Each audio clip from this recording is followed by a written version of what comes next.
92 6PR. Indeed, must be time to have that technological chat with our friend Ben Aylett. By the way, his website, benaylett.com.au, and as we say, 1L, 2 T's in Aylett. That's Identified right. by his Hawaiian shirts of numerous different colours, and we're still looking for a combi van which we can paint in Hawaiian colours for him. Yeah, still would be wild. Yep. That's all right. Love it. We will find it eventually. There's no doubt about that. Helmet has got one somewhere. We just have to get him to cough it up. Yes, come on. And I found a lot of the really good mechanics of Volkswagens. Yeah. A lot of them have got some sort of heritage where someone in their family is called Helmet. I mean, it doesn't matter if there's their brother, mother, father, or sister or whatever. If someone is called Helmet in their family, they usually know their stuff when it comes to Audi and Volkswagen. Well, when I lived in Northern, was a fellow like that. He also said, I didn't have an Audi or a Volkswagen, but Yeah. he specialised in Volkswagens. His name was Helmet. Okay. Helmet Gierak. Mate, he sounded like he'd done his apprenticeship Helmut in Gierak. Stuttgart, you know. Oh, and with a surname like Gierak as well, you'd know he'd be good with steering. Steering or gearboxes. Yep. Yeah. Anything. He'd be good with the hard stuff. He just used to rebuild anything, you know. Bring in your car. It's fallen apart. That's all right. I'll rebuild it. Take it over there. I'll sort it out for you. It's great to know people like that, isn't it? Yeah. And who was it? geniuses. Somebody had a Merc, and it was an older one. He said, I had a few issues with this. He said, I'm sure it's been sorted out now. I said, why is that? He said, found a new mechanic. I said, what's his name? He said, Klaus. I said, oh, mate, it's Beautiful. sorted. Yeah. Well, there's only one thing better than German engineering, and that's German engineers. Correct. And you know something? You look at German engineering Yeah. and you realise it's only because the German people never really supported Hitler that they lost the war. If they'd really been behind Hitler, there is no way they would have lost the war with the engineering and technical capability they have. Well, yeah, that's possible. Absolutely. All right, mate. Now, you've got something about Click Frenzy. What's happening there? I mean, I remember when that first started. Yep. There was the issues with people basically crashed the site. They sorted that out, but there are some other issues on the boil, I see.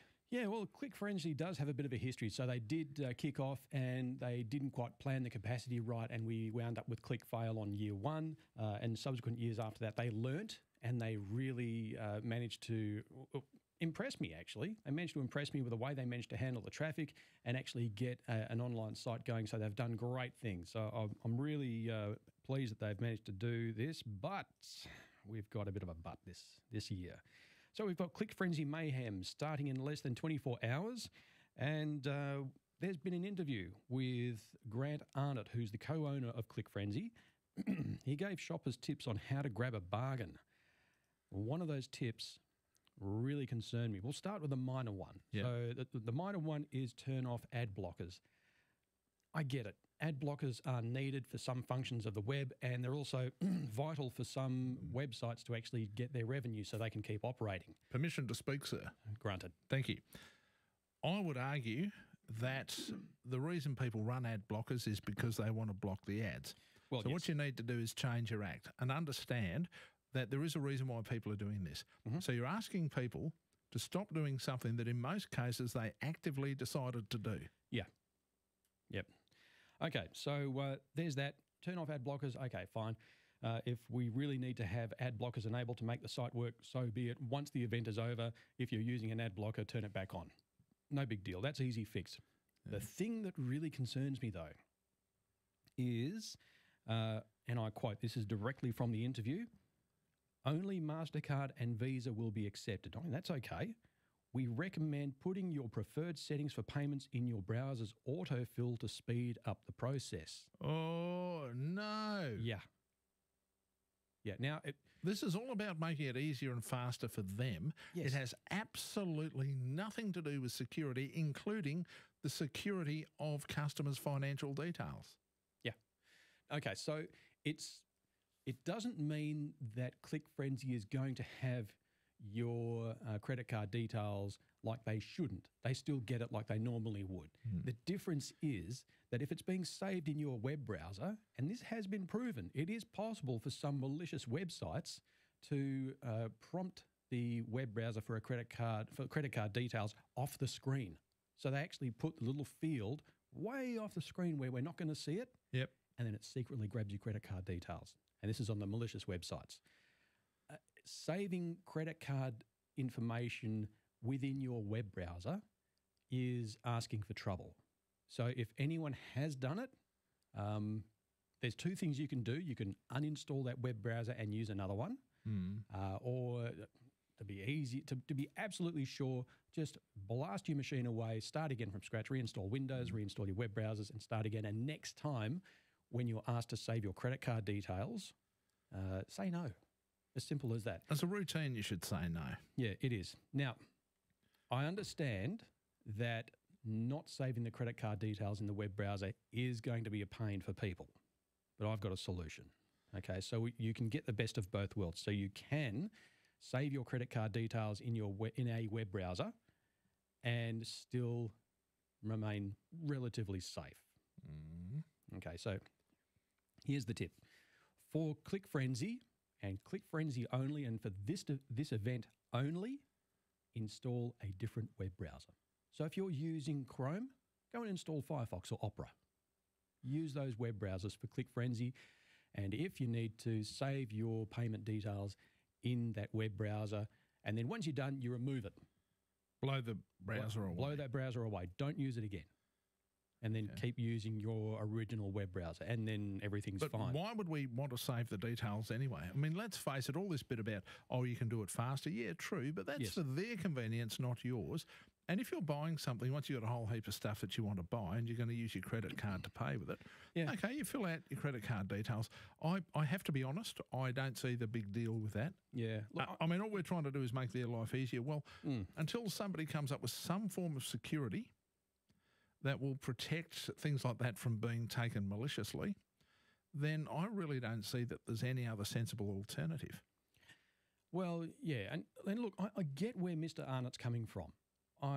At the end of the day, ClickFrenzy will not be selling any more or any less, regardless of whether people save the payment details in their web browsers or not. No, it's the speed that people will move through the website. That's what he's concerned about. Yeah, so you want to get people on and then off to the retailers' websites and then let them handle it.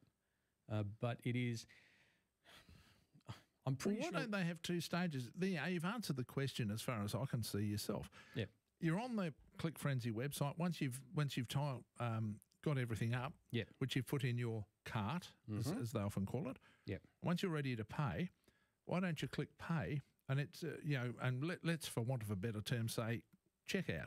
Yep. Go to checkout, which actually takes you to a completely different website, which means then the ClickFrenzy website per se is now vacated by you. Yeah. And you're just going on to this other website purely for the process of paying. Yep. Surely that would solve his problem. That's not the problem. The problem is he's trying to help customers, and I'm pretty sure that's how it's going to work. You get all your deals together, you put them in your basket, and you say, right, I want to check out, and you go to the checkout page, just like any other website. That's how it works. He's trying to help people get in and out of the checkout page as quickly as possible by saving the payment card information inside the web browser, not the website, in the web browser. So when the web browser hits that site... But it's still vulnerable. In other words, what he's doing is he's asking people to compromise their own security online, which people like yourself are expending vast amounts of time saying to people, listen, there's things you don't want to do. There are things that will compromise your security. Yeah. And yet we have people like this who really, when you get down to it, is only concerned with his own commercial interests and is prepared to sell his customer security down the creek in the process. Well, look, we can't tell what's going on inside Mr. Arnott's head. Well, just by what he says. It doesn't matter what's going on inside his head. Just by what he says. And I would argue a person running a website should have enough basic knowledge to know that you don't suggest people do things that is potentially going to leave them vulnerable. Look, I'm willing to cut him some slack. I'm willing to say he didn't do this on purpose. He doesn't have malicious intent behind what he said. I didn't say it had malicious intent. I said careless would be the... Careless or uninformed. There's no way a bloke who's a managing director of a site like that and that uninformed. I don't buy that. Yeah, well, look... Sorry, I don't. Yeah, you might not, but I'm willing to cut him some slack. Well, I'm not. Yeah, okay. Oh, okay. Maybe we balance each other out. But hey, Pat? Oh, hi, Chris. Hello, Ben. Hello, Pat. I've got a quick question. I've got a ZTE Android phone. Nice. And when I turn it off and turn it on, it takes over 10 minutes. Well, it's taken more than that now. It's taken about 14 minutes to find the Android. Oh, okay. When you start it up, are you able to go into the settings and see how much of the storage has been used up? Oh, I've probably I've got a lot of photos in there. There you go. That'll be your answer.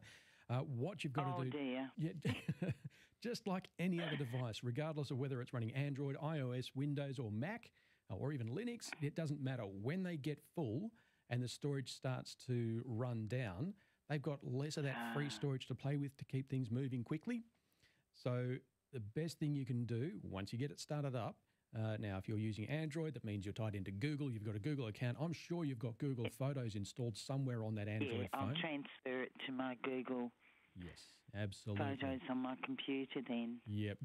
Google Photos is actually one of those apps that I recommend everyone uses, whether you're an Android user or an iPhone user. Yeah.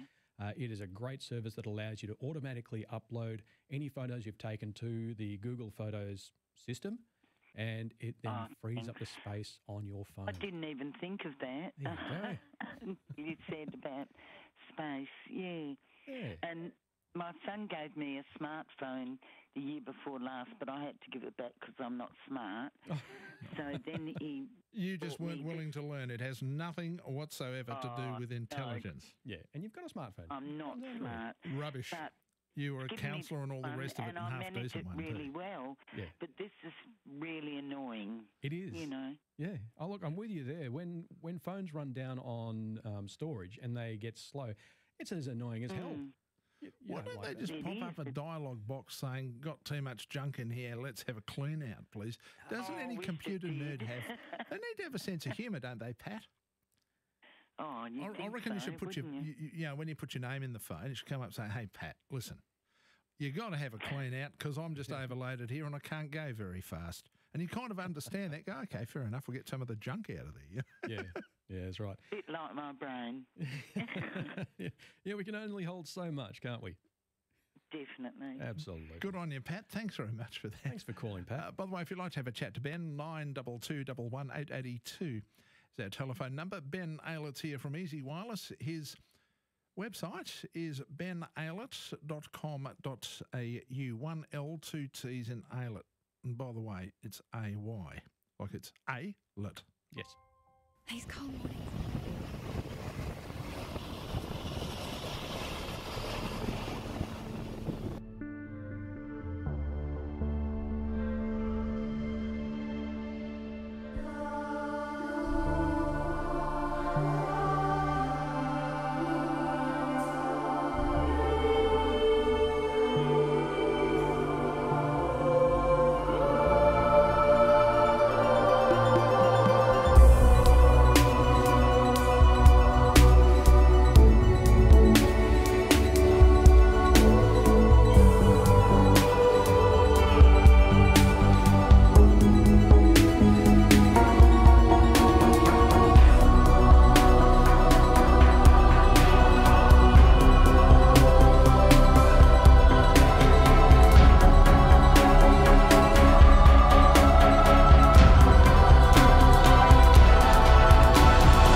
882 6PR. This is Perth Tonight with Chris Ilsley. Ben Aylett here. We're doing the technology thing from Easy Wireless. His website, by the way, is benaylett.com.au. Keith made a really interesting observation. Yes. Keith is blind. Oh, okay. Yeah, and he said, I can't see the cab driver or the shop assistant, so therefore my credit card never leaves my hand. So when he's paying for something, no matter what, he always keeps it in his hand. Yep.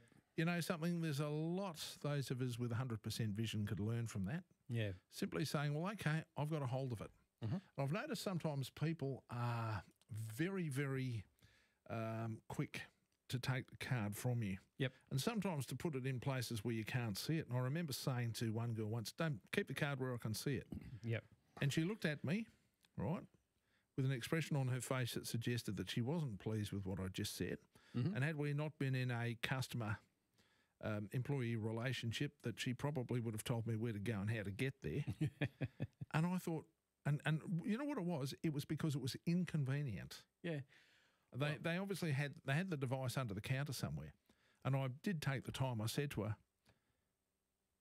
if somebody has tinkered with that machine,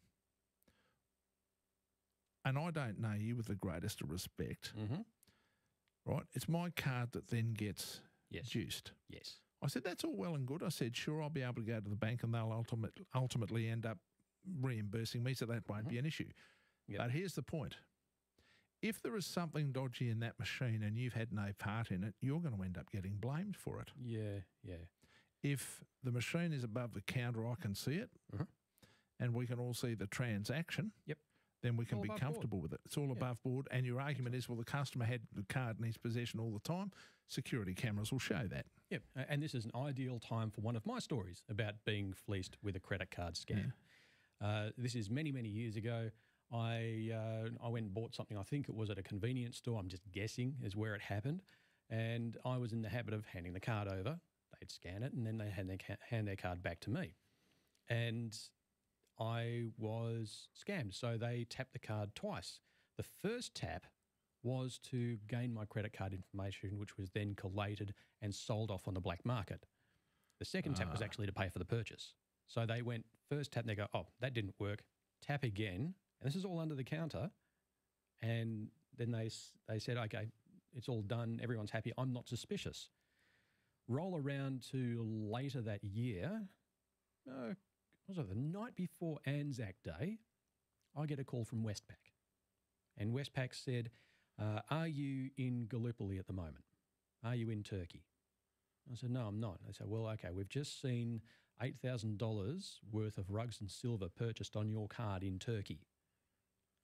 And, so obviously I was a little concerned about this. And so what they do, block the transaction, did they? They reversed the transaction, canned the card, and I've got to say, to Westpac's credit, they really jumped on it and they sorted it out.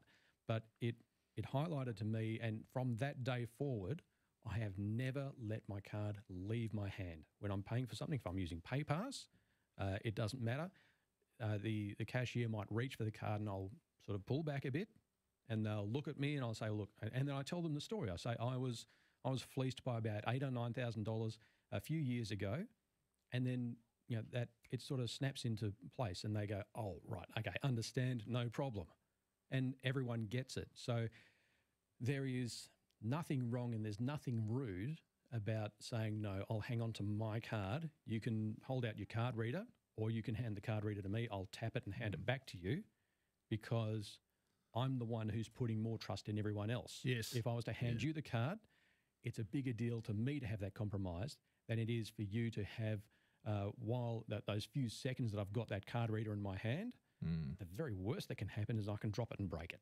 Yeah, and you're insured anyway, and even if that happens. You're insured. Yes, it'll be an inconvenience and everything, but at least it's not going to be pulling 5 figures down from my mortgage, which we don't want. And a lot of people understand it because they put themselves in your shoes and they say, right, okay, no problem. Geez, that must have been scary. And you start a nice story and you have a nice conversation and thanks very much, have a nice day. Take it and everyone's good. It seems to me the one big issue going forward is always going to be security. I mean, more and more we're going to do stuff electronically. They're now starting realistically, I think, to talk about the time when we ultimately are a fully cashless society. Oh, yeah. It's on the horizon. It is. Right? We can definitely see it coming. And when that happens... steps to it. Yep, and when that happens... And of course, you can see all the reasons why they'll justify it, black economy, et cetera, et cetera, et cetera. I mean, 1,001 reasons why they'll justify it. But the big problem, of course, comes when we're doing everything electronically and there is no security. The other problem, of course, comes with the fact that we might be hooked up to the NBN. Nothing works anyway. Good day, John. G'day, Ben, as well as Chris. Our friends, the NBN. Yeah. I joined Telstra at the same time Moses did. Okay. And then I elected to stay with them for more than one reason. And so signed up to NBN last week, and it was agreed that the tech would come out in 2 to 3 weeks' time on a nominated day and time ranges. And I get up this morning, my landline's not working. Okay. I've just got a noise on the handset, but nothing else. Yep. I did all the routine checks around the house. Yep. And knew it was outside. Get on to faults and get told, "Oh no, you've gone over to NBN." Okay. Now. Yeah, and I think you've been to my place. I'm the bloke that works at Carnarvon. All right. Yeah. Yeah, you know the layout in my place. Yep. The wall phone is in the kitchen, and the Telstra line comes in behind it. Okay. There is an AS8. There's a cable running from the socket basically. Yep. To the computer room with the ADSL cable. Okay. Now, do I need to have run a cable from the wall phone in the kitchen area to the modem? That's pretty much the angle I was going to take. When we go over to the NBN, and you're actually still dealing with your original internet service provider. So if you were a Telstra person before the NBN came, you're still the Telstra person after they come, unless you've gone to a different internet service provider. So the NBN are not the people you should be dealing with. You should be dealing with your telecommunications provider. In this case, I guess it would be Telstra. Dealing with my telecommunications provider. Yes. So who are you still getting your internet through? Is it still through Telstra? Yeah. Fantastic. Yeah, I stayed with Telstra, yeah. Excellent. All right. So if you do have a problem, you contact and you deal with Telstra. You do not ever deal with the NBN. That is not your job. So that's point number understand. one. Okay, great. Yeah, so I that's out the way. That, Ben. Okay, so that's out the way. When we get ourselves signed over to NBN, the phone line, the way it works changes.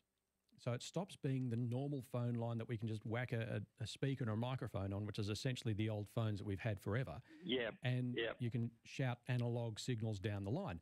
That's changed. It's now all digital. And what you need now is to have your phone plugged into your NBN modem, which then converts your analog shouting down the line into digital ones and zeros, which then go down the NBN line through to the rest of the world.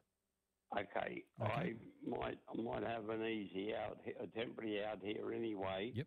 Is to take the wall phone off the wall and plug it into the modem right beside the modem. Perfect. And it also operates cordless handsets.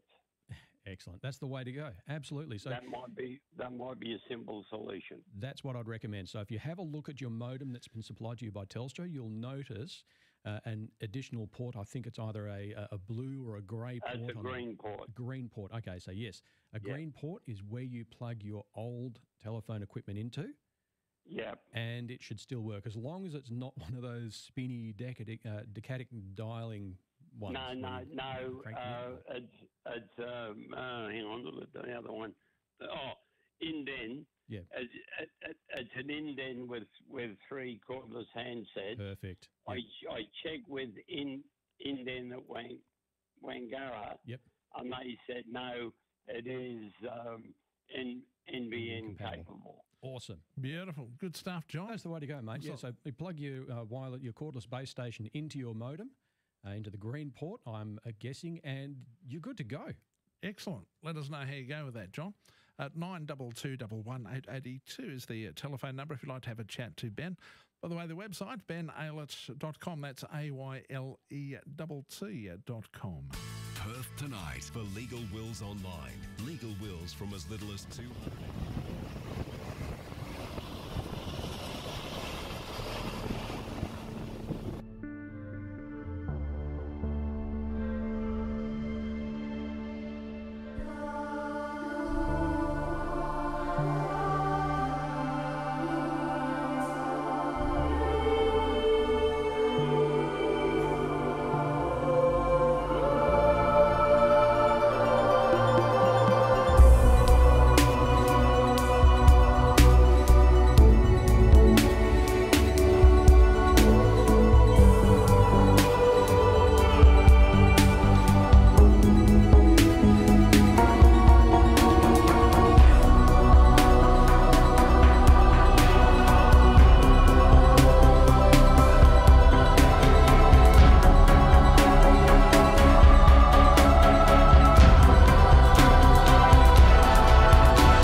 Tonight with Chris Ilsley on 882 6PR. Yep, Ben Aylett's here from Easy Wireless. benaylett.com.au is the website if you'd like to have a chat. Man's identifiable? No, I meant to say identifiable. We can identify him by his Hawaiian shirts. Yeah. You've sort of got to love that. It's amazing how so many people get confused with the whole phone system to the NBN. Well, and the problem is, even if you have the NBN and you don't have a computer, as some of our older listeners don't, the problem you run into is if all you have is your plain old telephone system that was first installed when Robert Menzies was Prime Minister. Yeah, I know. And telephones were handled by the PMG. Yep. All that sort of stuff. It doesn't matter. You're still going to have to convert your phone, which is where it gets. And I think this is something that Rhonda wants to touch on. Okay. Hello, Rhonda. Hi, guys. Yeah, I don't know if it's a silly question or not. There's no such thing as a silly question. Silly questions are the only ones you haven't asked yet. Correct. Okay. Now my phone's with the NBN and it's connected to a power point. Awesome. If I want to turn the power off, what happens? Phone stops working. If I want to go away and turn the power off at the house, what happens to the phone and the internet? It all stops working. So when you've got no power, it all stops working. When you turn it back on, in a few minutes' time, everything will start working again. So it's okay to leave it off for weeks and then come back and turn it on and everything will be back to normal? Absolutely. So if you are going away, there's nothing wrong with turning it off. Oh, great. I was a bit worried about that. I thought, No, and you know what? That is not a silly question at all. That's actually a very legitimate question. and it helps a lot of people. So thank you very much. Oh, thank you. Yeah. Thanks a lot for that, Rhonda. Like we said, the only silly question is the one you don't ask. Exactly. But mind you, am I correct in assuming then the downside to the NBN with a phone only is if the power goes off, unlike in the good old days, when the power would go off, you'd still use the phone. Now you can't, correct? Yes, there is that change. There are ways around it though. So if you do have a phone line, you want to make sure it's running all the time. The best way to keep it going is to use something called an uninterruptible power supply, or UPS for short, or battery backup. Oh, gotcha. You can use that to keep the modem running. G'day, John. Good evening, Chris. Good evening, Ben. Just a quick question. Yes. I went onto the NBN quite a number of months ago, about 6-7 months ago. Yep. And ever since then, I haven't had my landline. Yep. It just hasn't connected. I've called Telstra, who are my providers. Been talking to so many people. They've been telling me what I should do. I've been plugging in wires, taking out wires, looking at wall sockets and everything. And nothing. I just haven't got my landline back ever since I went over to the NBN. Okay. Now, can I ask them for a refund on my landline that I've been paying for all these bloody months? What, that you haven't had? So I haven't had, and I just don't know what to do. My wife needs it. Absolutely, you can. I mean, if you're paying for a service that isn't provided, you bet you can ask for a refund. If you have any issue with that, mate, I suggest you go to the Telecommunications Industry Ombudsman, otherwise known as the TIO, and explain to them. But absolutely, if you're paying for a service for which you have not been provided, you are absolutely entitled to a refund. I mean, I like the call centre, but after ringing them 20, 30, 40 times and they're all telling you the same thing, you get very annoyed. That's what happens when you go to systems that read idiot cards, mate. If customer says this, go to question 4. If customer says that, go to question 4. Mate, drives you insane. Okay, so refund and then ombudsman. Yep. And John, most importantly, when you're talking to them, make sure you get a reference number for your fault. Okay. Yeah, that is most important. If you don't have a reference number, you don't have a case. Okay. Thank you very much. No worries, John. Thank you very much for that, John. Frustrating. Oh, yeah. Drives you nuts. G'day, John. Yes. Am I on now? Yep. Yes, you, John. Oh, that's fantastic. Oh, mate, we're faster service than any phone company around here, mate. Hey. I'm in Bunbury. I'm legally blind. Right. And I heard you say a moment ago about this tap and go with the card. Now, I mean, the ANZ Bank tells me that provide, if I lose the card or it's stolen or anything, notify them immediately, and that through this group called Falcon, they will cover it. Providing that you notify them immediately or straight away. But when I heard you say that if you tap it, if you give it to somebody and they tap it twice. Yeah. Now, according to what my bank tells me, it will only register once. Well, yes, if they're registering it with if they're using a proper card reader. In the scenario that Ben was talking about, what they had was 2 readers. And the first one they hit was the reader to read the card information. The second one they hit was the authentic bank machines. So they had 2 machines running in parallel. That's what happened there. They had a sneaky reader. Yeah.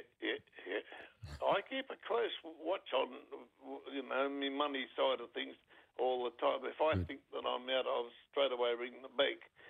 But the point is that, but I have been guilty of handing my card to the other person, just tap it, Yeah. But I'm watching them. Yeah. I'm watching them, and of course it's usually just the normal FPOS machine. So Yeah, well, that's good. Look, as long as you're watching it, but I'm always of the school of thought that if it's not in my hands and if it suddenly goes out of view, there's nothing I can do about it. I'd much rather have it in my hands at all times. Keep it in view. Thank you very much for your call, John. Nice to hear from you. All right. Speaking of Johns, I think our friend John out in Belmont has solved his problem. G'day, John. Yeah, g'day again, fellas. Look at that. He solved his problem. We're bloody geniuses. It works. Well done, John. And I can swap the phones over, and I don't have to run a cable. Fantastic. And the other trap is too, when it sends it to my mobile from Message Bank, and then it asks for your landline number, which I retain, and then your PIN number. Yes. My PIN number didn't work because you've got to start off with a default PIN of 4 zeros. Yes, that's right. right. No one tells you about it. Oh, no. Okay. Right. No, they do. Yeah. Now, go on, quick. Yeah, so, anyone who's getting a new service with the NBN new phone and you've got to get your PIN sorted out, never leave it as 4 zeros. No. Number one job, change it. Yeah, all you have to do is change it. But in the first instance, as John pointed out, he already had a PIN. Yes. You have to remember that you've got the 4 zeros and then you have to change it again, even if you change it back to what was your old PIN. Yeah, that's fine. You could do that, yeah. Well, I mean, your old PIN on a phone isn't going to matter. Right, it's DTMF. It's on a secured line. It's not on the internet. Different scenario. Yeah, well, coming from the security world, I handle things a little differently, but hey, that's but you got a 4-digit PIN, and I'd argue that you've got something that is actually connected. Yeah. It's not on the internet. See, the problem I always see with the internet, it's all out there in the wild. Anyway, that's all we have time for, Ben, as always. Okay. Thank you very much for that. All right. Don't forget, benaylett.com.au is the website. That's where you'll find all the contact information. Noble Oak has been protecting Australians for over 100...